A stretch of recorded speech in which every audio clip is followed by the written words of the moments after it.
movie opens with elite sniper Drasa lying in her hideout like a hobbit in a burrow. She wakes up and prepares for her mission. Extending the barrel of her rifle, she takes aim at a distant airstrip where a private jet is landing. The moment her target steps onto the stairway, as soon as the body drops, she retrieves the spent casing, confirming the kill. The story shifts to former Marine sniper Levi. Plagued by insomnia and nightmares, he spends his nights racing through the city streets. By sunrise, he sits by the ocean, jotting down notes like a man with a Hemingway complex. His routine remains the same until an order arrives on his phone. He's needed at a military base. At the base, he meets a mysterious woman named Bartholomew. Judging by the lack of insignia on her uniform, she's an outsider in this world. She questions him about his habits and his work as a contract killer, referencing the fact that a psychiatrist had previously discharged him from service due to his lack of purpose. I had no reason to. You had no reason. There's not a lot of reasons for me right now. Bartholomew presents him with a new contract. Meanwhile, Drasa returns home to visit her mother's grave and her sick father. Hey, Daddy.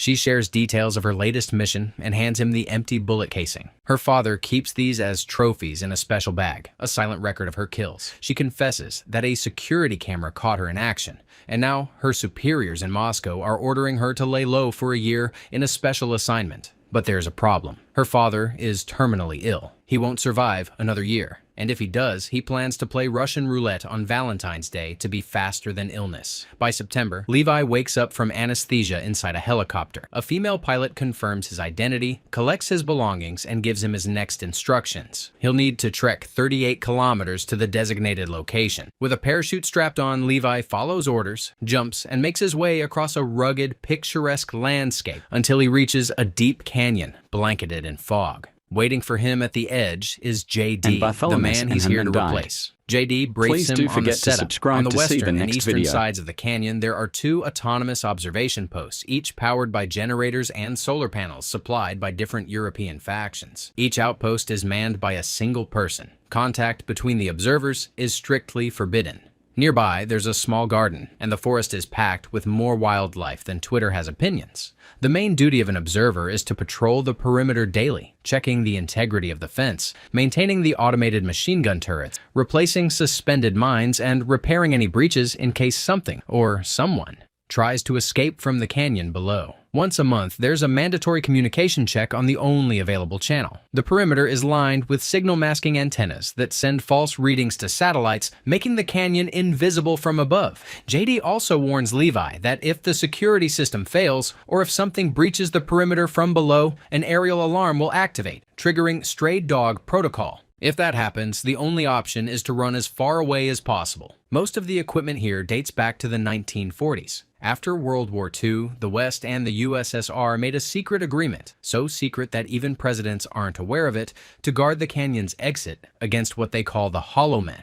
No one knows exactly what they are, but when 3 battalions of cavalry were sent into the canyon for a sweep after the war, none of them ever returned. JD believes the place is hiding a literal gateway to hell. The next morning, Levi watches as JD departs, unaware that as soon as his predecessor reaches the evacuation point, he doesn't receive his promised rest or paycheck. Instead, he takes a bullet to the head. Thank you for your service. A quiet execution reported directly to Bartholomew. October arrives. Levi sticks to the routine, patrolling the perimeter, maintaining the defense system, counting the mines, checking turret ammo, and attending the single monthly communication check. Bored out of his mind, he flips through the books in the tiny library and notices something scribbled behind a bookshelf, favorite quotes left behind by previous observers. One day, curiosity gets the better of him, and he picks up his binoculars to scan the opposite side of the canyon. That's when he spots her, Drasa, an attractive sniper stationed across from him. As if sensing she's being watched, she turns around, but without binoculars, she can't see him. That night, during a storm, Levi wakes up in a panic, another wave of PTSD gripping him. He knocks over a glass of water, shattering it and cutting his foot. As he bandages the wound, he notices a light flicker from the tower across the canyon. Drasa is awake too. November rolls in. On her birthday, Drasa goes a little overboard with cake and champagne. Feeling tipsy and craving some kind of connection, she suddenly feels an urge to communicate with Levi, the only other person out here in the middle of nowhere. She catches Levi's attention by firing a shot into the air, then holds up a piece of paper with a message written on it. Using his binoculars, he reads it and replies that contact is forbidden.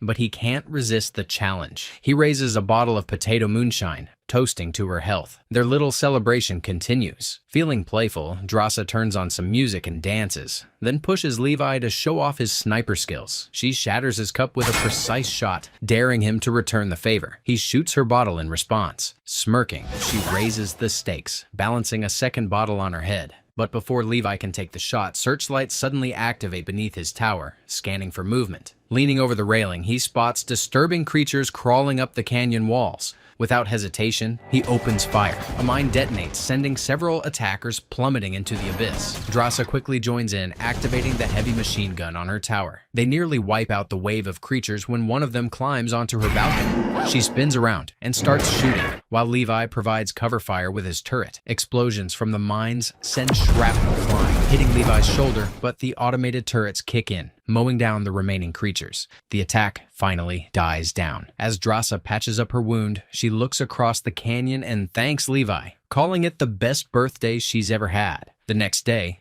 as they clean up the battlefield, they both spot a drone emerging from the thick mist below. It hovers for a moment before darting off into the distance, vanishing as mysteriously as it appeared. In December, Levi decorates a tree outside his tower with spare light bulbs, sending a holiday message to Drasa for Christmas. They spend the rest of the month playing chess from a distance, building snowmen in each other's honor, and continuing their unconventional companionship. Then February 14th arrives. Drasa feels a deep sadness, knowing her father is dying back home. She writes Levi a message, confessing that she wishes he could be there with her. Something about her words sparks an idea. His military-trained mind gets creative. Levi grabs a grenade launcher round, carefully removes the explosive charge, and unspools a coil of rope in his courtyard. Securing one end to his tower, he loads the other into the launcher and fires. Drasa watches in shock as the projectile lands near her feet, setting a small patch of ground on fire. Laughing despite herself, she stomps out the flames and ties the rope securely. Now, stretching between them, high above the canyon, is a makeshift cable connecting their two isolated worlds. Levi, leaving a handwritten dinner invitation, prepares for the big night. He shaves, picks a modest bouquet of wildflowers, and gears up for the journey. Hooking his carabiner onto the rope, he pushes off and glides over the abyss. Misjudging the momentum, he ends up dangling in the middle, forced to pull himself along hand over hand, something he's gotten used to after months of isolation. Finally, he reaches the other side, coming face to face with Drasa for the first time. She's prepared a rabbit pie, but insists he clean up first. You smell.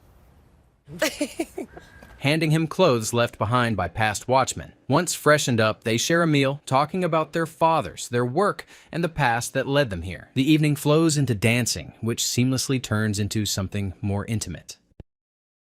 Later, Levi confesses that he writes poetry and even composed one for her, though he refuses to recite it. Morning comes, and Levi readies himself to return before the scheduled communication check-in. But as he makes his way back, they realize too late they've missed another attack. The creatures are already scaling the walls of her tower. One disturbs a mine, detonating it and severing the rope. Levi plunges into the thick fog, barely managing to deploy his parachute in time. Without hesitation, Drasa grabs her own parachute and leaps after him. She crashes through the yellow mist, landing in a raging river. In the process, she loses her ascender, the crucial gear for climbing back up. Meanwhile, Levi wakes up hanging upside down, his parachute tangled in the trees. Before he can free himself, a massive caterpillar-like mutant lunges at him. He barely manages to shoot it off before cutting himself loose, only to drop straight into a thick, glue-like substance. The more he struggles, the tighter it constricts, because it's not just mud. It's a living, hungry organism. Just as it's about to clamp down on him, Drasa appears, blasting its razor-like jaws apart and pulling him free. They push forward through the eerie, fog-drenched forest, heading toward the eastern cliffside to climb out. Before they get far, they're ambushed by eerie riders wielding sabers, wooden, puppet-like creatures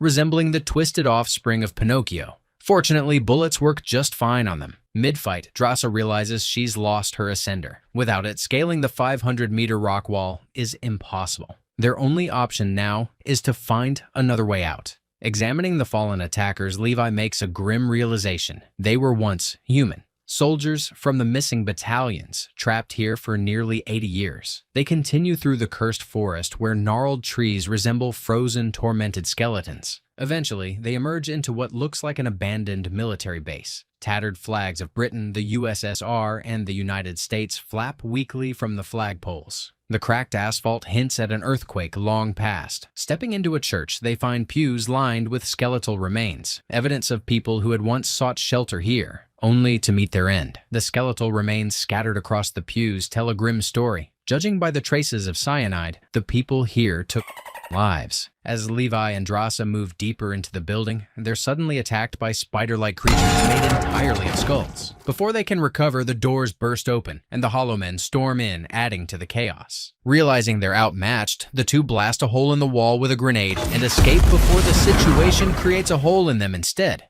Sprinting toward the cliffside, they spot a reinforced bunker door hidden beneath the overgrowth. Inside, they find an abandoned research facility, covered in vines and decades of dust. The place looks ancient, with faded photos of the 1945 Yalta Conference hinting at its origins. Levi finds a reel of film, while Drasa locates a propane-powered generator. Once powered up, the old projector flickers to life, revealing a recorded message from a long-gone scientist. She explains that in 1946, after the invention of the atomic bomb, the West and the Soviet Union built this secret base to develop a biochemical weapon of equal devastation.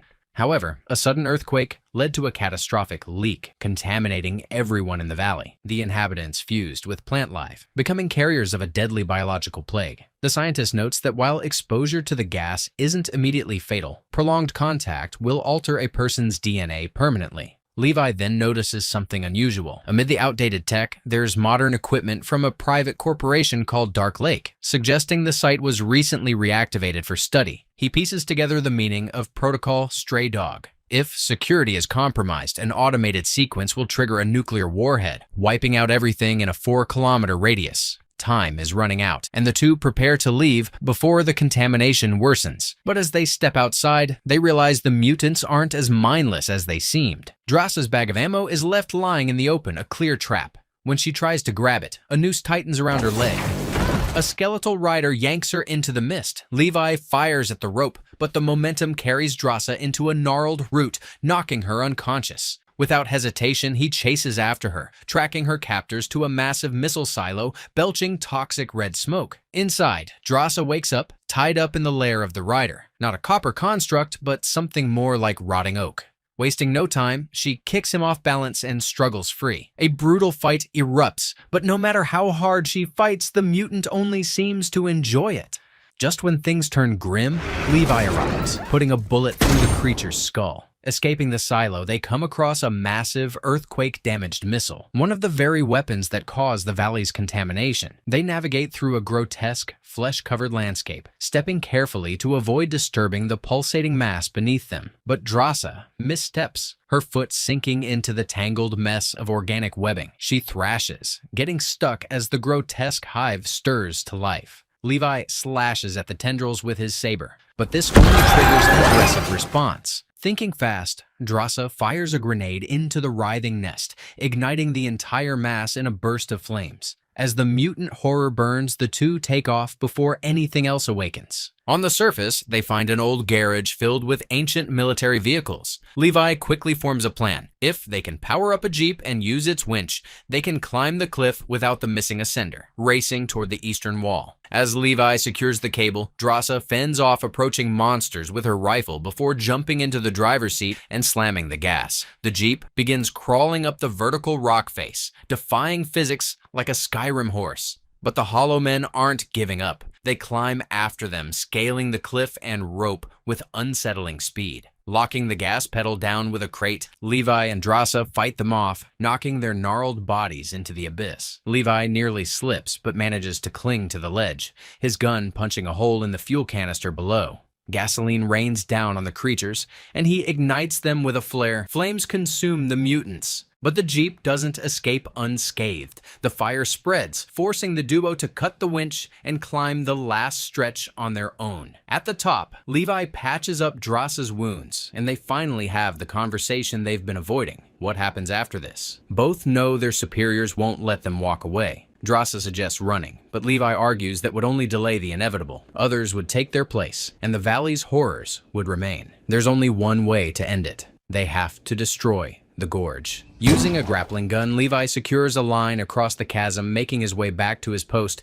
just in time for the scheduled communication check-in. Instead of routine protocol, he's connected directly to Bartholomew. She asks about the situation. Levi lies, claiming nothing unusual happened, unaware she's already seen surveillance footage of their descent into the valley. She coldly orders him to eliminate the Eastern Observer, knowing full well he won't comply. You are to neutralize your counterpart. At the same time, she assembles a strike team. The next morning, Levi and Drasa, now on opposite sides of the chasm, work quickly to connect explosives to the relay towers. But before they finish, they spot an approaching helicopter. It's already too late. Bartholomew's kill team arrives at the western outpost, but Levi is long gone. She orders drones into the air, scouring the mountains for the runaways. Levi and Drasa push forward, but soon heavy fire rains down from gun-mounted drones. One takes out a tree, sending a log crashing onto Levi's leg. He limps, but manages to shoot down both drones, while Drasa takes out the last one with a precise shot before they press on.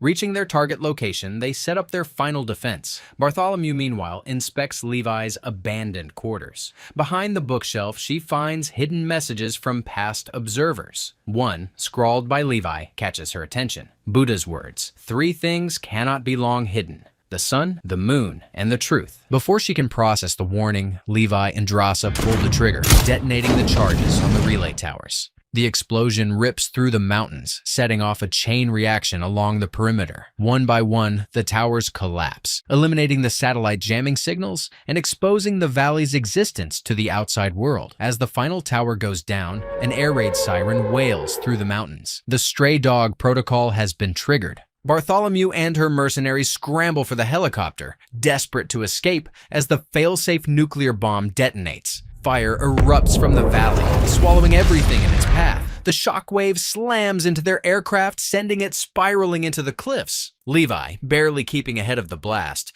is thrown off the ridge, crashing into the river below. As he sinks, Drasa, now safely distanced from the explosion, watches the inferno consume the valley. Time passes. In a secluded cave, she waits, marking the days on the wall. Clutching a sealed envelope Levi gave her, she hesitates, holding on to hope. But when weeks turn into months, she finally opens it at sunset, just as he asked. Inside are the very poems he wrote for her before they ever met in person. By April, Drasa has left her past behind, working as a waitress in France. One evening, as she delivers an order, she glances at a nearby table. And there he is, Levi. Alive. He smiles apologetically, telling her he's sorry for being late. Overcome with relief, Drasa rushes to him. They kiss as the sun sets over the ocean. And with that, the film ends.